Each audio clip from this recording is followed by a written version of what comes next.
Everything you're about to hear is for entertainment purposes only.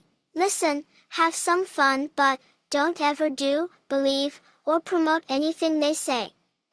They're idiots. Guys, hold up. You should know, this ain't for everybody. Welcome to Savagely Loud.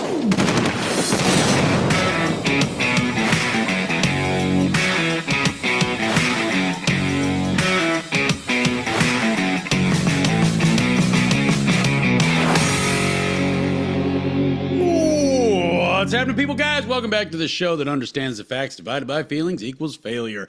I'm Cliff, I'm your host, and today I want to get into the whole idea of objectivity. What the fuck is objectivity? Because everywhere you go, everybody's telling you, we're trying to have an objective conversation here, and you're just not participating. So we're going to get into that. But before we do, if you want to help me out, you want to help me get this word out, you can follow me on Instagram. It's Savagely Loud on Instagram is where I'm most active, and on that page, you will find not only a link to Savagely Loud podcast page on Instagram, which you should follow as well, because it will inevitably be my backup page as soon as I get fully shut down, not just another shadow ban.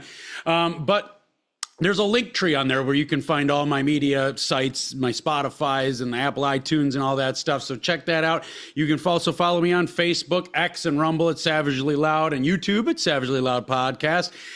You can also email me in, savagelyloud@gmail.com. The website is in the works, so it'll eventually change to savagelyloud.com. But for now, while we're building it, it's savagelyloud@gmail.com. And lastly, but not leastly, in any way, shape, or form, guys, don't forget to like, comment, and share the material that resonates with you. If you watch something and it makes you think about some shit that kind of alters some things in your head, wakes you up a little bit, puts you to sleep a little bit, whatever it might be, share that shit. And don't forget to hit the bell to get my latest notifications. But guys, so let's just get into it. We can skip some all the updates because there's really not that many. We're still building, we're still moving, we're still small, we're still expanding, we're still working. Okay, so let's get into the whole idea of this objective conversation that everybody's always trying to tell us we're supposed to have, including myself. Okay.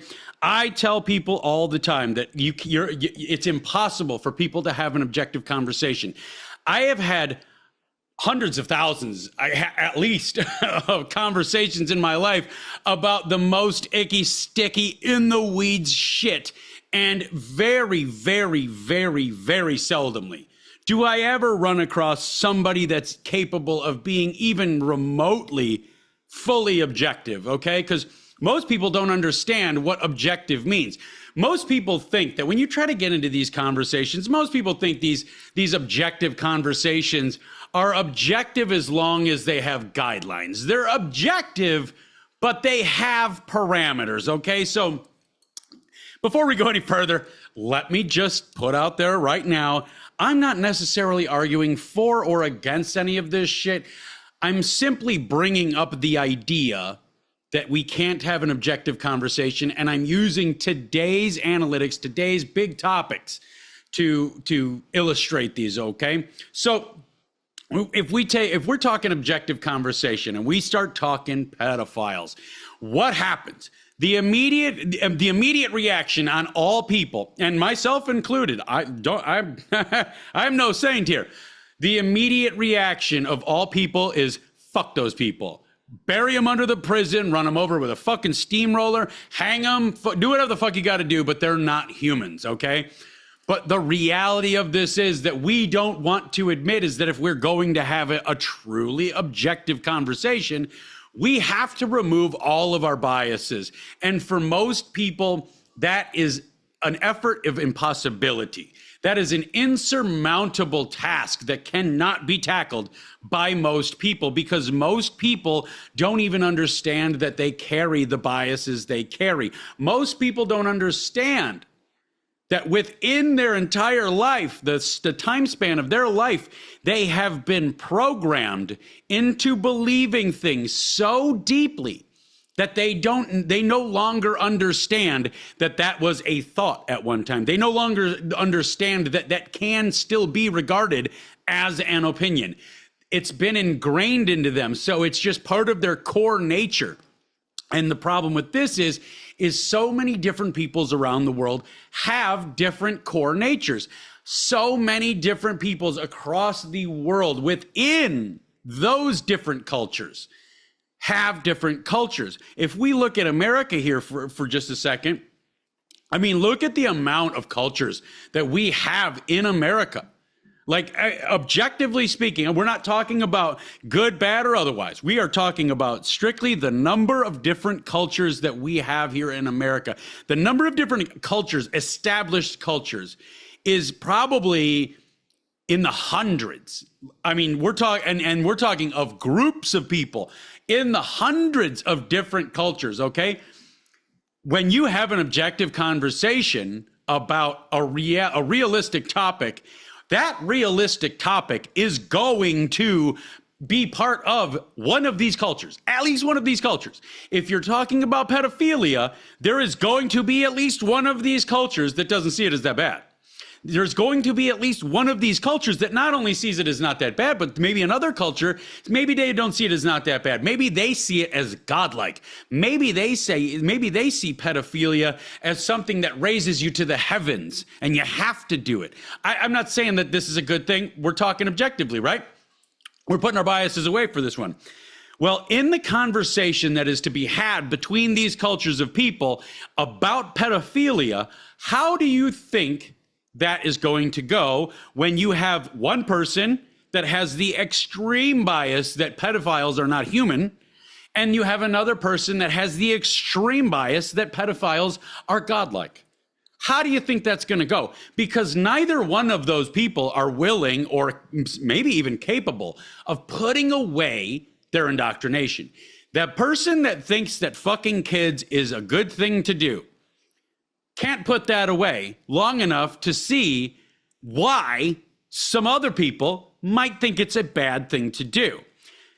Conversely, the person that says it's a bad thing to do and it makes that guy a fucking monster, that person a monster, does not have the ability to put that away. They don't have the ability to see maybe, again, I'm not arguing for this, maybe dude's got a point.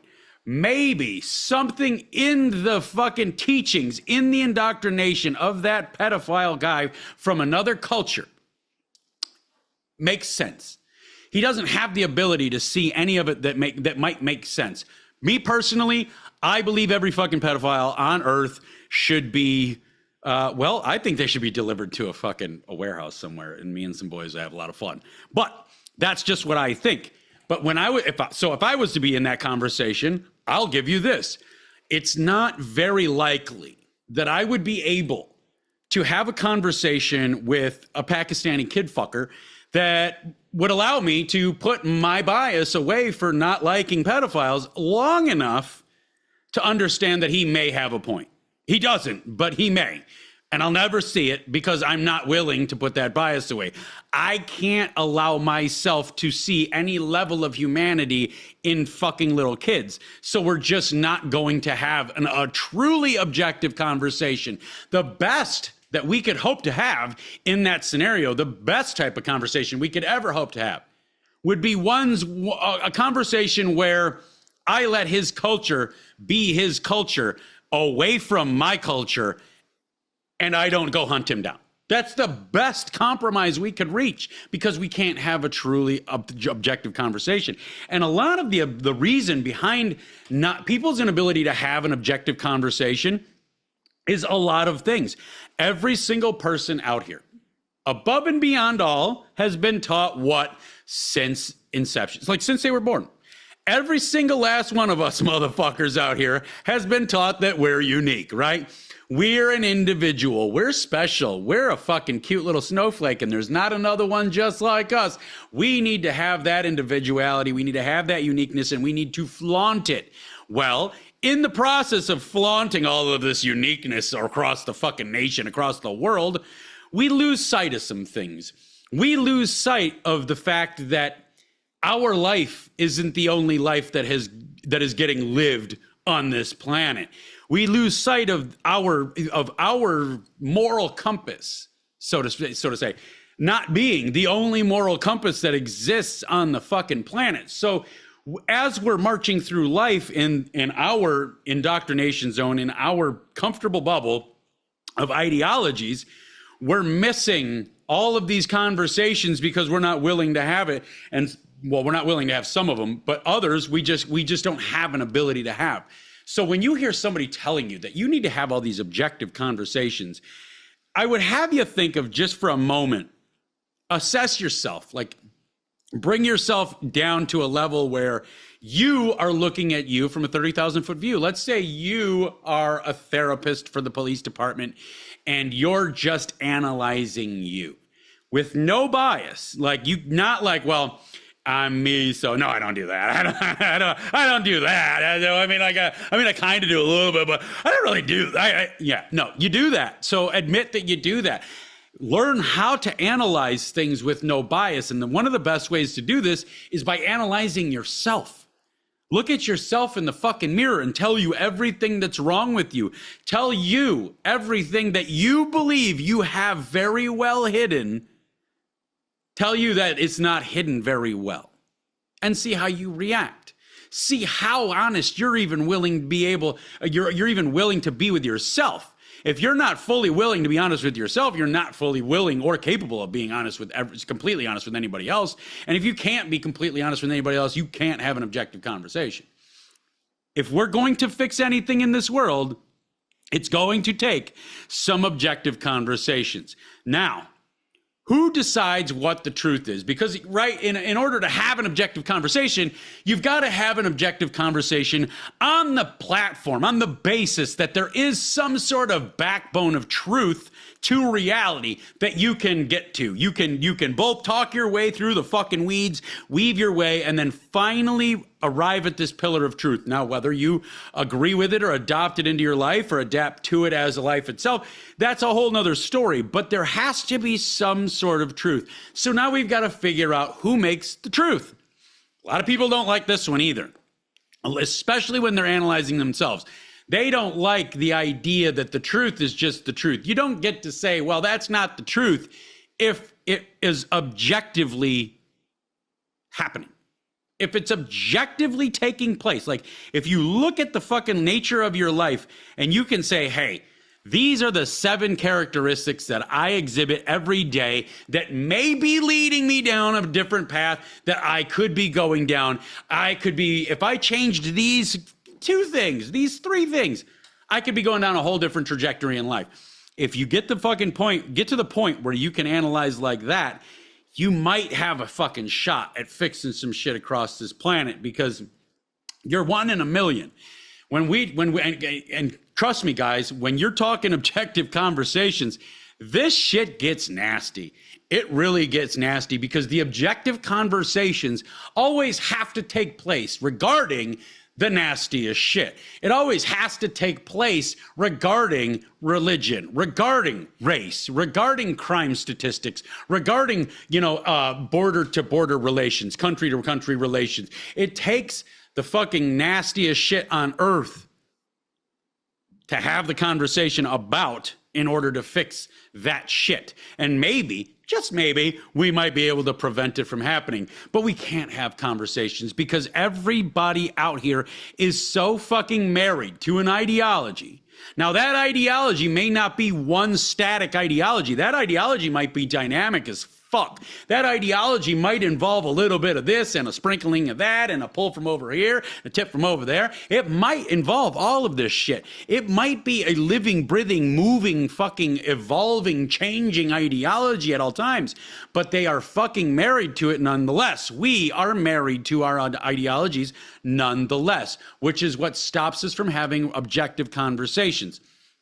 Let's take some really fiery shit. Let's talk Israel and Gaza, because no matter who you talk to, no matter who, there ain't a motherfucker on earth that ain't got an opinion about this shit. No matter who you talk to on earth about Israel or Gaza, they are 100% locked in, married to their ideology, married to their opinion.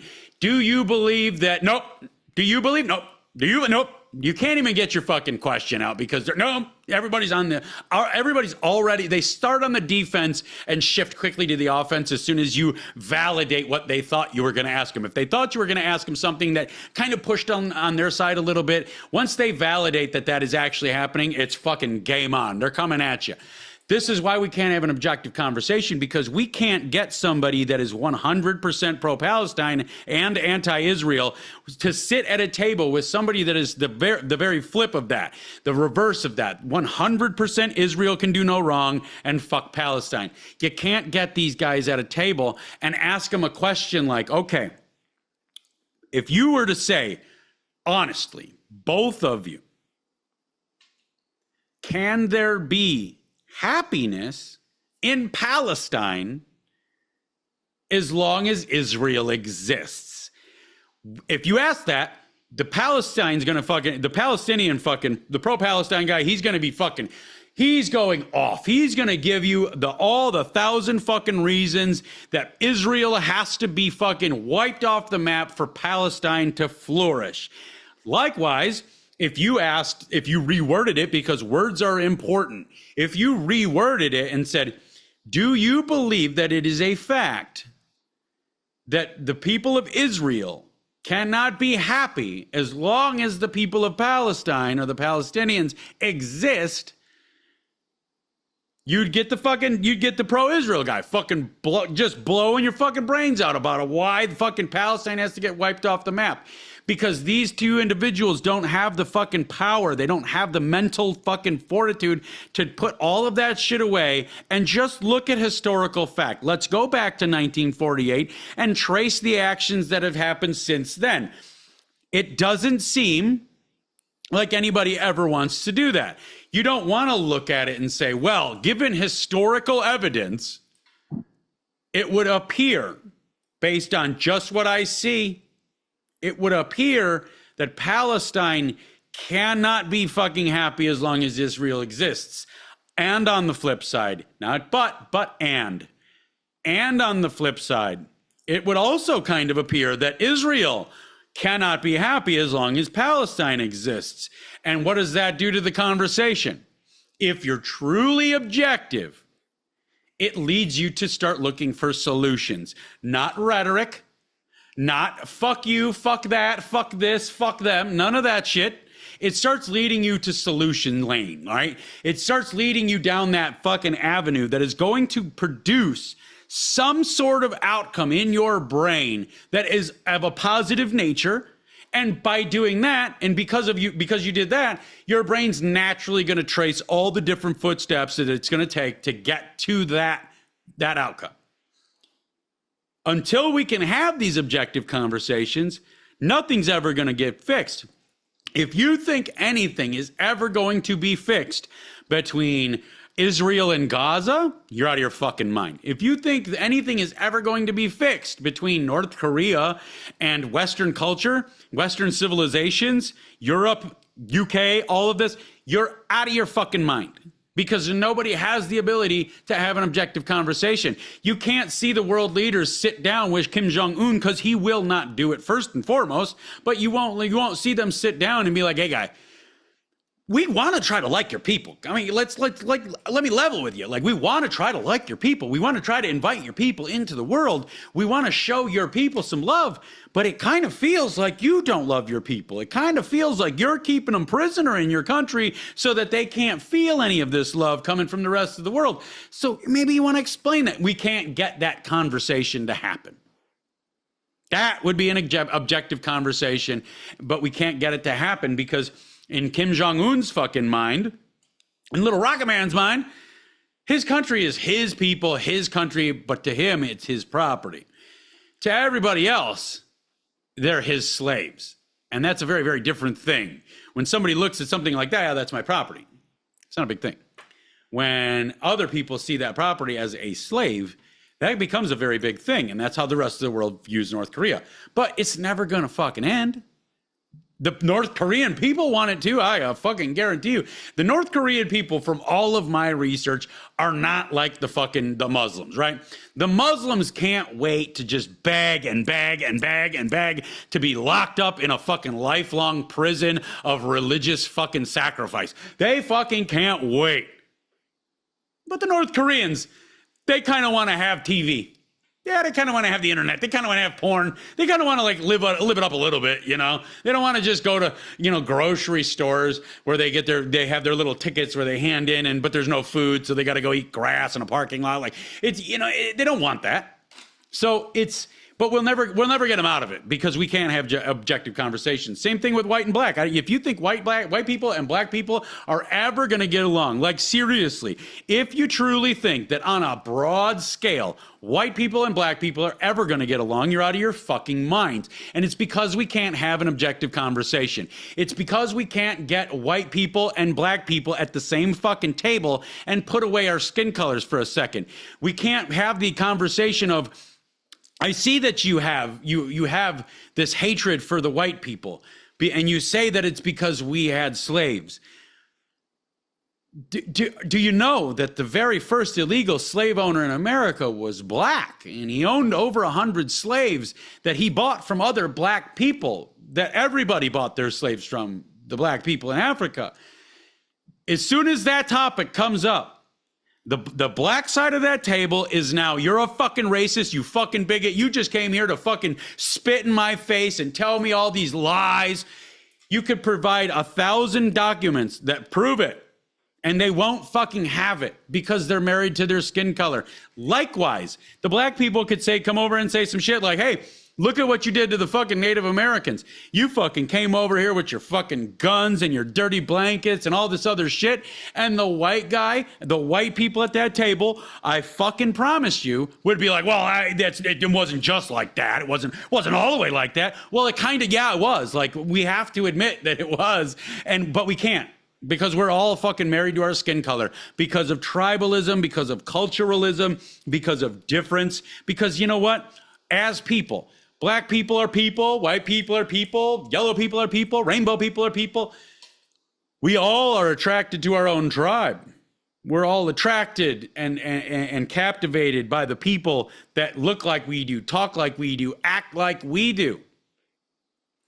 But we can't say that out loud to another culture, because now we've reached a time in 2025 where if you say, man, I sure am proud of fucking being white and what white people have accomplished, you're going to have every other culture on the fucking earth of people and half the white women coming at you, calling you a fucking racist and a bigot and a piece of shit, talking about how you should be put to death. But objectively speaking, white people have accomplished magnificent shit throughout the history of mankind. But we can't talk about it because it might offend somebody. And that is a tactic to shut down even more objective conversation. The idea that we have to be politically correct, the idea that we have to self-censor, the idea that we have to shut down opposing views in conversation is all part of the tactic to get us farther away from the conversations that we need to be having. We need to be having the conversation of why white people don't like black people and why black people don't like white people. We need to be having the conversation, and the real ones. We need to be having the conversations about why the Jews hate the world and the world hates the Jews, allegedly. Why the world hates Muslims and Muslims hate the world. We need to be having these conversations, but we can't have these conversations because every single time it bubbles up in us a little bit, just enough to want to come out of our mouth and ask that question, somebody around us shuts us down. Some agency around us shuts us down. Some law around us shuts us down. Some moral equivalency factor around us shuts us down, and we just can't bring ourselves to offend somebody or potentially offend somebody, when the reality of what we're saying is simply just that. It's just the reality of life. If we've gotten to a place, which we have, that we can't talk about life, where the fuck do we go from here? I mean, this is the shit we've got to ask ourselves. If we can't talk about the simplest shit in life, being the reality, the shit that people see every single day with their own fucking eyes, if we can't talk about that, If the whole system is being fabricated to keep us away from doing that, what the fuck else are we missing? What the fuck else are we just skipping over because we're so married to this notion that we have to be in this place over here or this place over here, whether it be, mentally or emotionally or physically. We're always married to being somewhere we might not be, or we probably aren't now. Like we never as people want to be where our feet are. Like our feet are here and our mind is somewhere else. Our mind is here, but our feet want to be somewhere else. Like we never can get everything coinciding with each other in the same location to think rationally about why the problems in this world exist. We know why the problems in this world exist. We know why my content is on fire. We know why your content is on fire. If you make shit about reality, especially the real shit, the really real shit that none of the big guys talk about, that all say, oh, I fucking find the realest fucking shit here, motherfuckers. We talk about all the shit nobody else will talk about. No, you fucking don't. I can tell you that. No, you fucking don't. The people that do, however, our content is on fucking fire because that's the shit people wonder about. You see all these big names out here running their fucking podcasts and their news shows, their cable fucking or their streaming shows. All these motherfuckers out here, they have shit to lose. So when it comes to objective conversation, you think you might be getting it because you're infatuated with that person, but you're not getting objective conversation. You're getting protective conversation. You're getting defensible conversation. These people, these big ass names out here, you know all of the fucking names that I'm talking about. And yes, I'm talking about them. They have shit to lose, so they're not willing to go so far as like Nick Fuentes did, like they have shit to lose. And because they don't want to lose their shit, they will for sure disguise that as, oh, I could lose everything. I could lose everything I got right now. I don't give a fuck. But it's the people that work for me. I can't allow them to lose. It's the people that help me out. I can't allow them to lose. These motherfuckers ain't going to give you the fucking whole truth and nothing but the truth. They're going to give you a biased spin to pander to their audience. That's what they're going to give you. That's why you never hear these gigantic names with these gigantic platforms actually talking about race relations, like real race relations and why they fucking suck. You never fucking hear them getting into the weeds about it because they have shit to lose, because they have a bias to their objective conversation, their alleged objective conversation. We've come to a point now where the only time you can get an objective conversation is out of somebody that ain't afraid to lose everything or has nothing to lose. Because as soon as you ask the real shit, as soon as you say the real shit out loud, somebody's coming for your lunch. Somebody wants to take your job from you. Somebody wants to dox you. Somebody wants to do something to fuck your life up because you asked a question, because you made a statement. And they always roll it under this guise of, well, you have to fight hate. You know how you fight hate? As a former hate monger, like you might think I'm this big racist, huge bigot motherfucker out here. I just talk about the reality of shit. I have been hate monger, and let me tell you what. You motherfuckers that hate ain't got shit on real fucking hate. And I'll tell you this, you cannot fight hate with hate. You know what fuels hate better than anybody? I'll tell you this, from deep down in my fucking heart, as a former clique leader, the fucking Skins, I'll tell you what feeds hate the best? Hate. You want to breed fucking hate, then you start spewing your fucking hate. I will tell you that hate that you're trying to conquer with hate is going to spread like a fucking wildfire. And because it's so volatile and that it shook your cage so hard, it's going to catch like wildfire because it got you. You're just on the other side of the fence. So it's going to fucking catch on to a lot of motherfuckers that agree with it. All because you shit talk it. All because you say, hey, that guy used a racial epithet against the other guy. He should fucking die. Why? If somebody calls me a goat roper, somebody calls me a honky, somebody calls me a cracker, I don't give a single fuck. But drop somebody a fucking hard R and see how much of that fucking black community says you need to be hung. Who fucking cares? Or Everybody cares. Or we can wind this bitch back around to me being right about the whole Iranian thing. I had made a comment that said, I said we need to fucking wipe out Iran, the regime especially, because they have parades that say "fuck America," "death to America," death to the Western civilizations, death to fucking the great Satan, all this and the other thing. I said we need to wipe them out.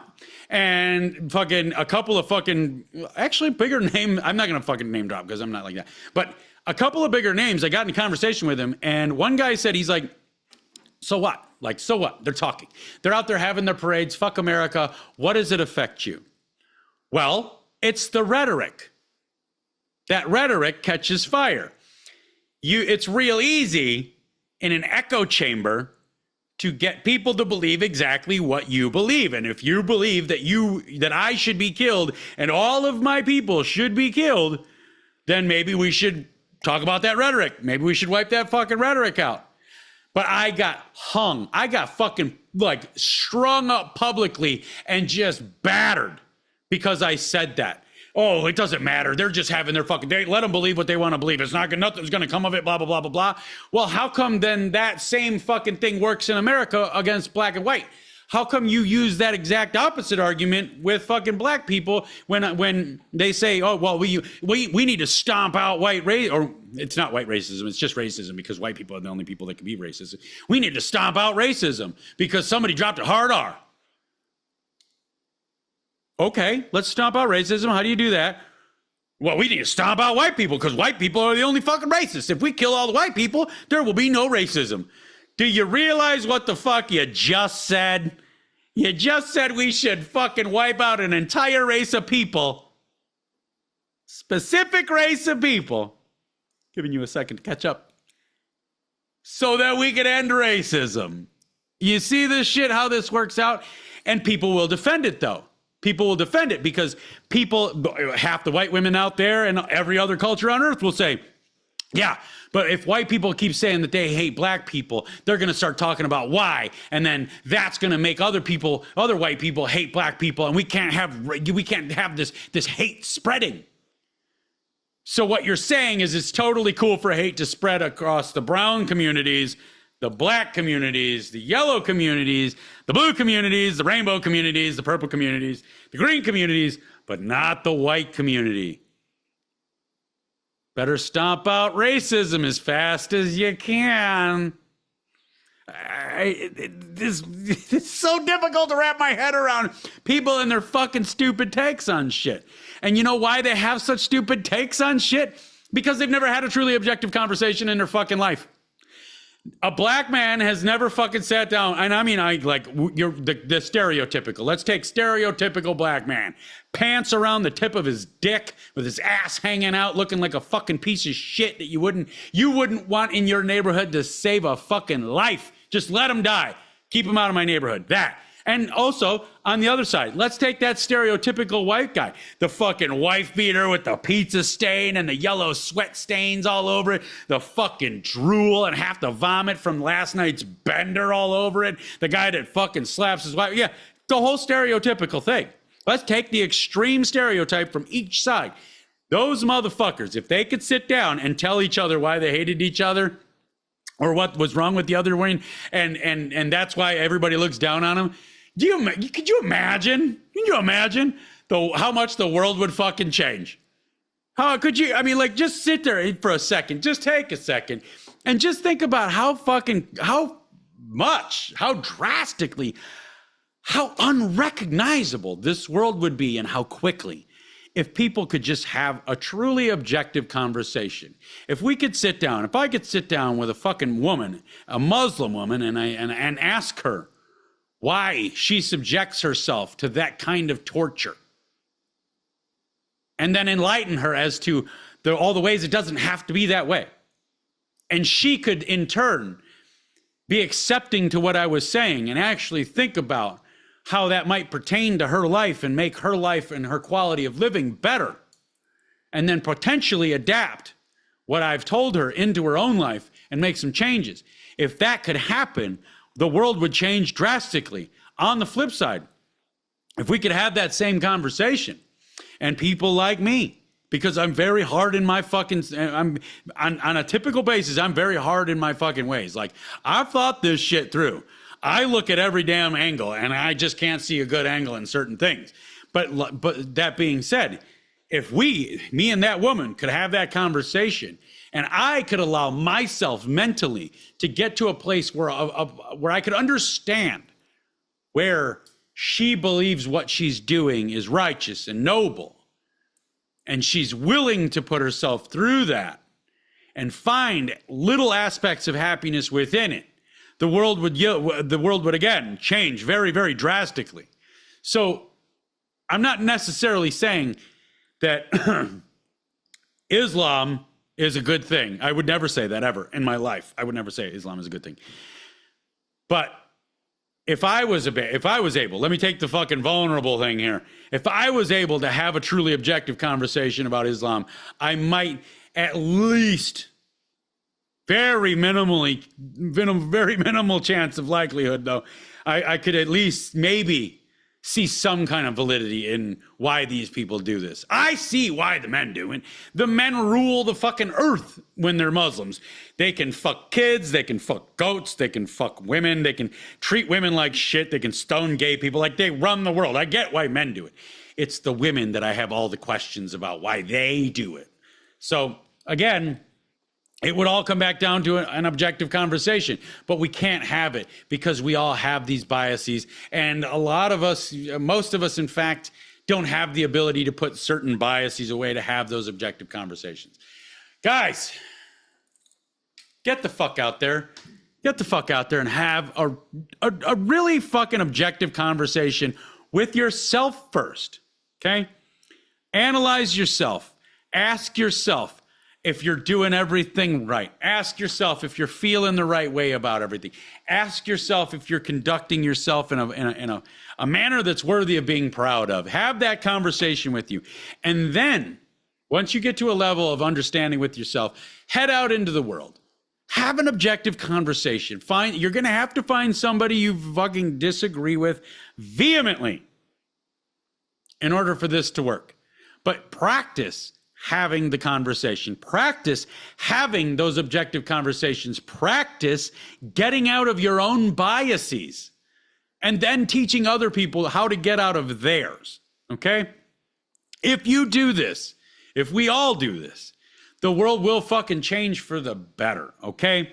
Now, guys, let's just wrap this shit up. Let's get to the fucking Hopelessly Human segment. Every show, we get into the weeds, we get into the sticky icky of the thing, and we don't want to walk away from that. We don't want to walk away from the show all on edge. So let's have a story about something really great happening on the account of somebody else just being a cool human. But before we get to that, guys, you can follow me on Instagram. That is where I'm most actively at Savagely Loud. On that page, you'll find a link to Savagely Loud podcast page. If you could please follow that for me as well, because that will inevitably be my backup page when they shut this one down. You can also see a link tree on my Savagely Loud page on Instagram that take you to all my media places.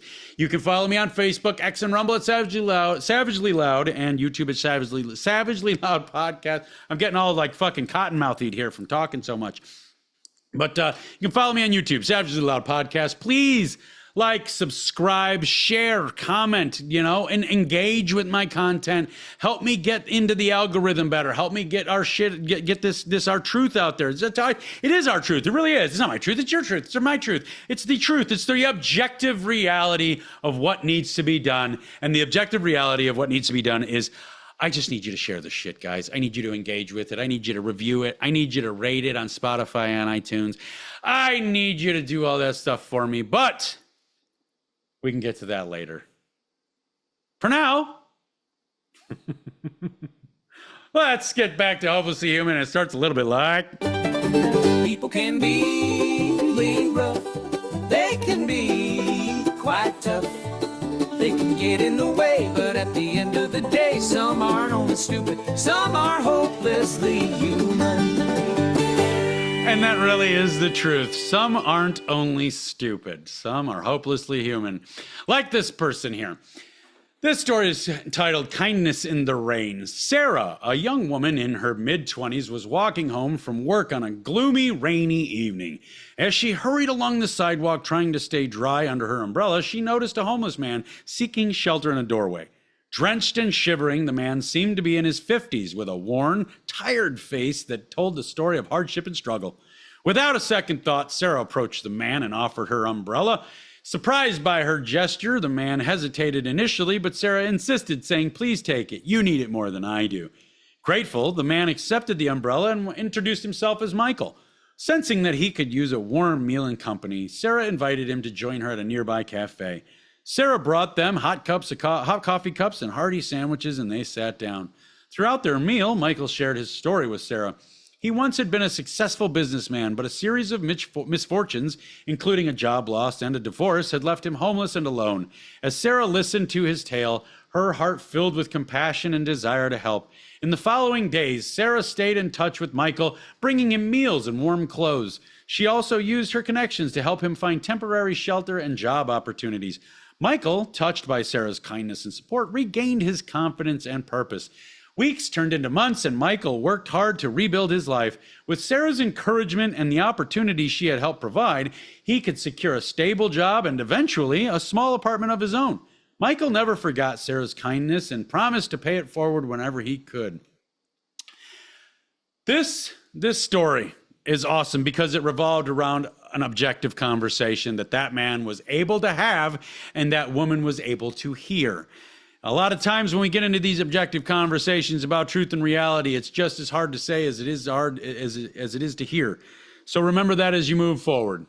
People, if they try to have an objective conversation with you, engage with it. Even if it's only hearing it, it's not quite as icky, but it could save a life. That's the show.